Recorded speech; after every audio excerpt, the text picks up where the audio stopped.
Welcome back to the Perfectly Homeless podcast. I'm Ayuda May. And I'm Fred. Like my man Steve Harvey says, we got a good one for y'all today. We're diving into a topic that affects more people than most realize. Let's get into it. So, when you actually look through all this source material we've got, one thing just becomes glaringly obvious right away. Oh, absolutely. Like the way a person experiencing homelessness is treated, it completely changes the second they cross a state border. Right. It's night and day. Yeah, the lived reality, the laws you face out on the street, the safety nets, they all vary wildly depending on exactly what state you happen to be standing in. Exactly. And, that is exactly why we are building a state scorecard in real time for you all. Today, our focus is Massachusetts. Okay, Massachusetts. Yeah. We're evaluating the state across 6 specific categories. And we want to look at the actual systems on the ground, not just, the statistics on a page, but the lived realities of the actual people navigating those systems. Right. And as we move through all this evidence, our score is going to dynamically evolve, building up to a final comprehensive grade for the state. Right, because, numbers don't tell the whole story, but they do set the stage. They do. To understand Massachusetts, you first have to really understand the sheer scale of what is happening there right now.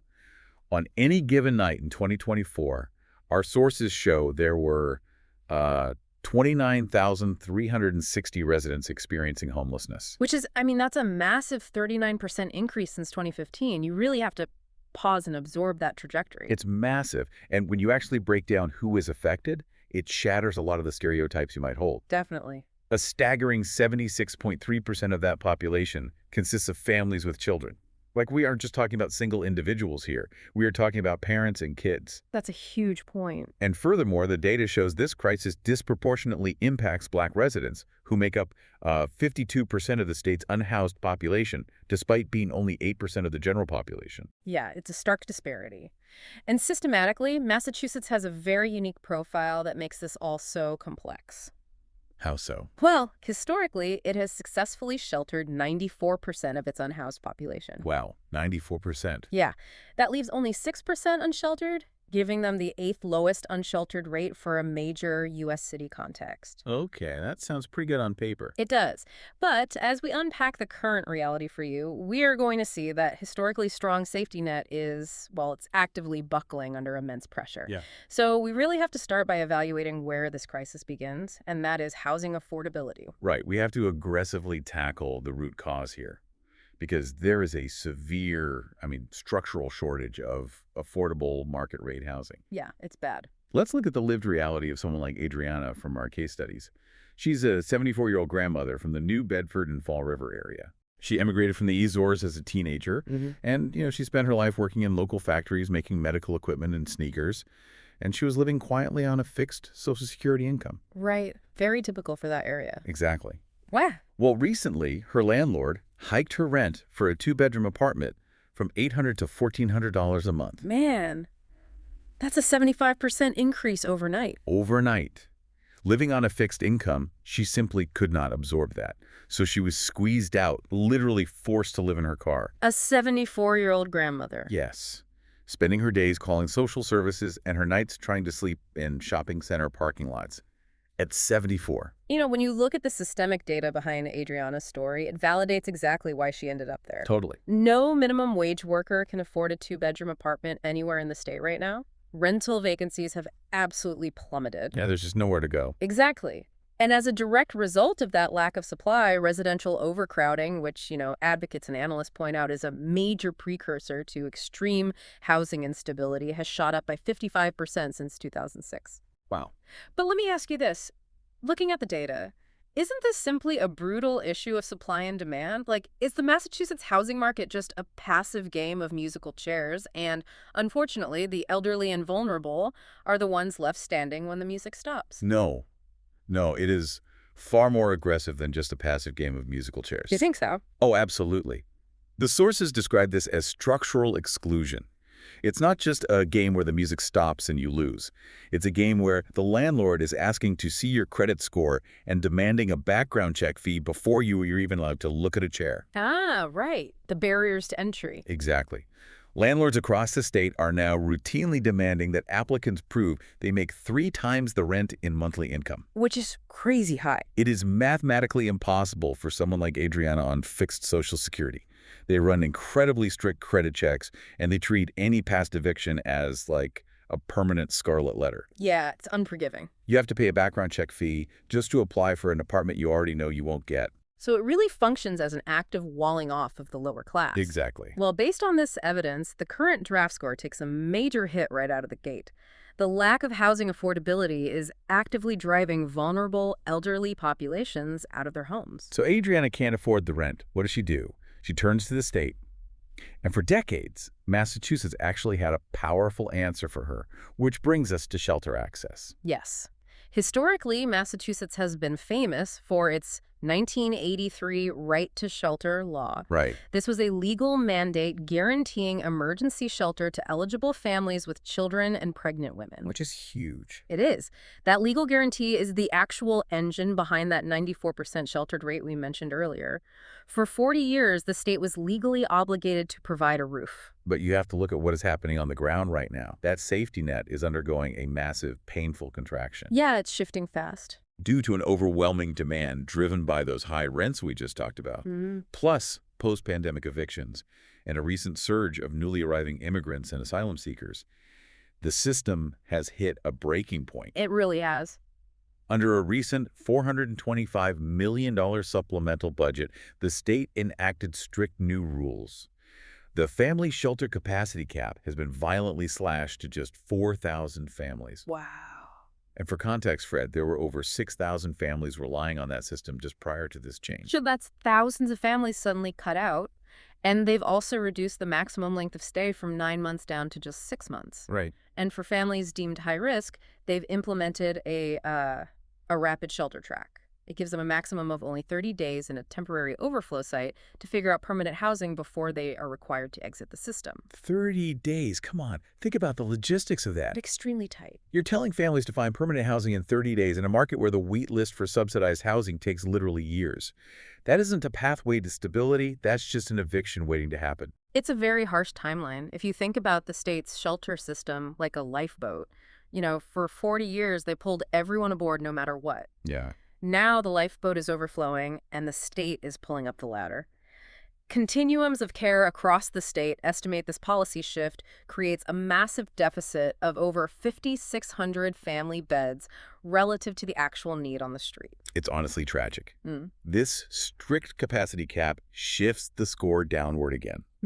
We are watching a historically strong shelter system actively shut its doors to thousands of families. Which brings us to a crucial point in our evaluation for you all listening. We are going to put our preliminary score overlay up on the screen right now. If you're listening, you can probably hear that tally calculating in the background. There it goes. We want to clearly label this as our draft score. Exactly. This is an evolving metric. It's not final. Right. It is vital to emphasize to you that this is not the final score. We've established that people are being priced out of housing, and now they are being restricted from family shelters. How the state of Massachusetts treats people outside of the shelter system, out in the streets and in their vehicles, will heavily determine the final result. Right, because if the shelter door is locked, you have nowhere to go but the street. But you can't just exist on the street in Massachusetts, which leads us to criminalization and enforcement. This is where things get complicated. This is where the reality gets incredibly harsh. Let's confront Boston's unlawful camping ordinance. Okay. This ordinance strictly bans individuals from setting up tents and tarps on public property. The city utilizes something called a site resolution protocol. What is that exactly? Well, these are coordinated public health and safety teams that come in to clear encampments. They offer an emergency shelter bed, and if the person refuses, or importantly, if they can't take it because the shelter is full or maybe they have a pet, the camp is dismantled and removed. And the legal hazards aren't just for those in tents either. Oh, not at all. Our sources highlight a systemic trap for people living in their vehicles, known as the OUI Catch-22, operating under the influence. Okay, this part blew my mind. Yeah. In Massachusetts, under Chapter 90, Section 24, an unhoused person sleeping in their parked car with the engine completely off and the keys in their pocket can still be arrested and convicted for an OUI. Wait, hold on. So you're telling me if Adriana is sleeping in a turned-off car with the keys in her purse, she could be slapped with a drunk driving charge? Yes. The courts rely on the legal doctrine of actual physical control. If you are in the driver's seat, or even just have the immediate capability to turn that car on, the law considers you to be operating it. That is insane. A conviction means massive fines, up to 2.5 years in jail, and a suspended license. Which means you lose your home. Exactly. If your license is suspended, your vehicle, which is your only home, is towed and impounded. So you're essentially legally forcing people to choose between freezing to death in a Massachusetts winter or risking a criminal record and losing their only shelter just for turning the heat on for 10 minutes. Make it make sense. I mean, it is deeply punitive in practice. However, to look at all the source material objectively, we do need to note that advocates are pushing back. Right, there is some pushback. There is a pending homeless Bill of Rights in the state legislature right now, S1120 and H274. If passed, this bill would repeal archaic vagrant and tramp laws. Okay. It would explicitly protect life-sustaining activities, giving people the right to rest, eat, and pray in public spaces without being targeted by municipal ordinances. I have to cut in there, Fred. What good is a pending bill in a legislative committee to an unhoused person who's being towed today? That's a fair point. A proposed law doesn't stop a police officer from tapping on your window at 2 a.m. and seizing the only asset you have left in the world. Yeah. Until that bill is signed by a governor, the reality on the asphalt remains hostile. That is a very fair, grounded reality. This legal minefield clearly lowers the overall picture for the state. If you are unhoused outside the shelter system, the legal framework is actively working against your survival. So if you can't pitch a tent, and you can't turn your car on to stay warm without getting an OUI, where do you go? You try to hide in your vehicle. Right. Which brings us to vehicle dwelling friendliness. Let's bring it back to Adriana, the 74-year-old grandmother. Right. What does she do? Because she is priced out and can't get into a shelter, she lives a life hiding in plain sight. She parks in shopping center lots. Even in the blistering summer heat, she keeps her windows rolled up to avoid the noise of construction and the constant fear of break-ins. Man, that sounds miserable. It is. And she constantly has to move her vehicle to avoid arousing suspicion from private security or local residents. And the systemic web of municipal traps makes her daily life incredibly difficult. Oh, completely. For example, state highway rest areas do technically allow you to sleep in your car. It's meant to prevent drowsy driving. But Mass DOT Regulation 720 CMR 9.3 prohibits leaving a vehicle unattended for more than 30 minutes. So Massachusetts will legally allow you to sleep at a rest stop, but force you out after 30 minutes if you need to go get food or use a bathroom, all under the guise of preventing drowsy driving. Exactly. You risk a tow. Meanwhile, local municipalities use tools like resident parking, only permits to block off safe, quiet streets. And we have to explain how that actually works to the listeners because it's essentially an invisible border. Yeah, break that down. They don't put up a sign saying, "No unhoused people allowed." Instead, they zone the street for residents only. To get a permit, you need to show a utility bill, a water bill, a gas bill. Right. If you live in a 2008 Honda Civic, you obviously don't have a water bill. It's a deliberate loophole towns use to keep lower-class individuals from settling in their limits without legally banning them. It's very subtle but effective. And don't forget the winter snow bans. From January to March, cities like Watertown strictly ban all on-street parking from 1 a.m. to 6 a.m. so plows can get through. So where do they park? Well, they might let you park in a school lot during a snow emergency, but you have to be out by 6 a.m., leaving vehicle dwellers exhausted, driving around on icy roads with nowhere to go during the day. And unlike the West Coast, which has started addressing this, Massachusetts has a complete void of safe parking programs. Nothing at all. There are no state-funded secure lots with sanitation and security where a family can safely park overnight without harassment. None. The complete lack of safe parking infrastructure shifts the score further into the red. You have a growing population of people living in vehicles and absolutely zero infrastructure to safely accommodate them. It's relentless. Yeah. But, we do need to look at what happens when the state actually tries to reach out to these individuals, bringing us to outreach and social services. Right. To understand the need for outreach, you have to understand the severe trauma this population carries. Yeah. Data from a Boston Public Health Commission survey shows that 59% of unhoused adults have served time in a correctional facility compared to just 2% of housed adults. That is a staggering gap. And 42% lived with someone who was incarcerated during their childhood. We are talking about profound, compounding, generational trauma that requires highly specialized care. But here is where we look at the systemic response. Mhm. And our sources show Massachusetts actually has some incredibly bright spots in its outreach network. I really do. The Boston Healthcare for the Homeless program is a massive, highly effective asset. 37% of all unhoused adults in Boston use it as their primary hub for medical advice and care when they are sick. It is a lifeline. Absolutely. The state has also stood up dedicated family welcome centers in Quincy, Mattapan, and Allston to help intake and direct families to essential resources. This robust healthcare outreach raises the overall picture. Despite the housing failures, the actual medical and social outreach footprint in the state is highly developed and actively saving lives. Which brings us to our final metric, pathways to permanent housing. Because ultimately, outreach is just a bridge. Exactly. The goal is a home. And here is a fact from the sources that breaks the stereotype entirely.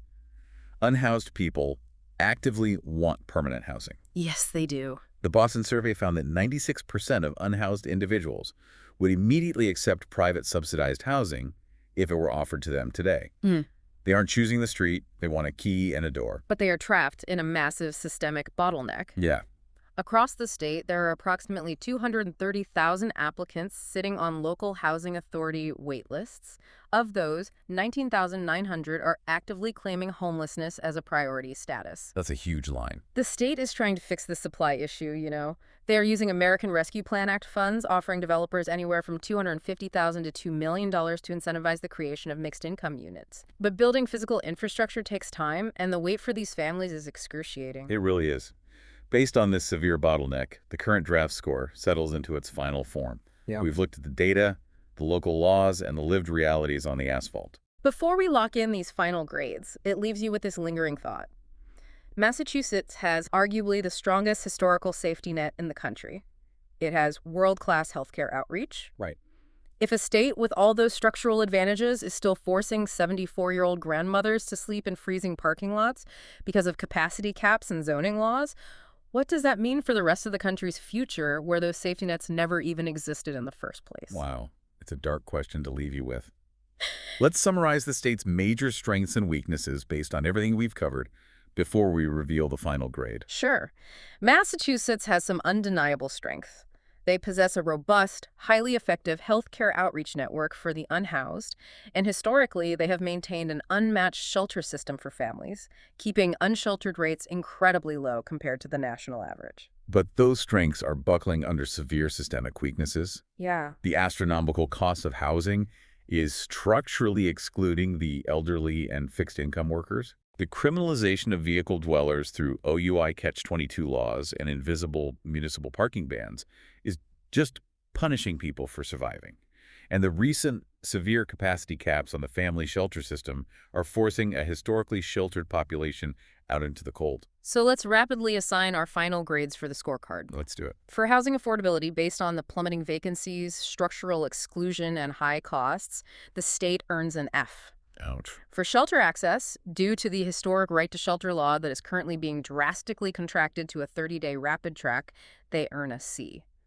For criminalization and enforcement, the OUI Catch-22 and camping bans earn them a D. For vehicle dwelling friendliness, the total lack of safe parking and weaponized municipal parking bans earn an F. Yeah. For outreach and social services, their exceptional healthcare initiatives like the Boston Healthcare for the Homeless program earn an A. And for pathways to permanent housing, the 230,000-person bottleneck leaves them with a D. Factoring all of these systems and realities together, the final perfectly homeless state score for Massachusetts is a D+. They have the legacy of a strong safety net and excellent healthcare outreach. But right now, the astronomical cost of living, the criminalization of vehicle dwellers, and the pulling up of the shelter ladder are creating a hostile environment for anyone who loses their home today. That's the perfectly homeless state score for Massachusetts. Let me know in the comments, and if there's a state you'd like to see next, tell me below. This is a 50-state journey through how America actually treats people without housing, and every state tells a different story. If you'd like to support the project, visit the Perfectly Homeless Etsy store and pick up a PH hoodie. Every purchase helps fund future episodes and keeps these stories in front of the public. Wear the logo. Start a conversation. Because homelessness isn't someone else's problem anymore. It's happening in every state, every city, and more neighborhoods than most people realize. Until next time, stay safe, Stay informed, and we'll see you in the next state.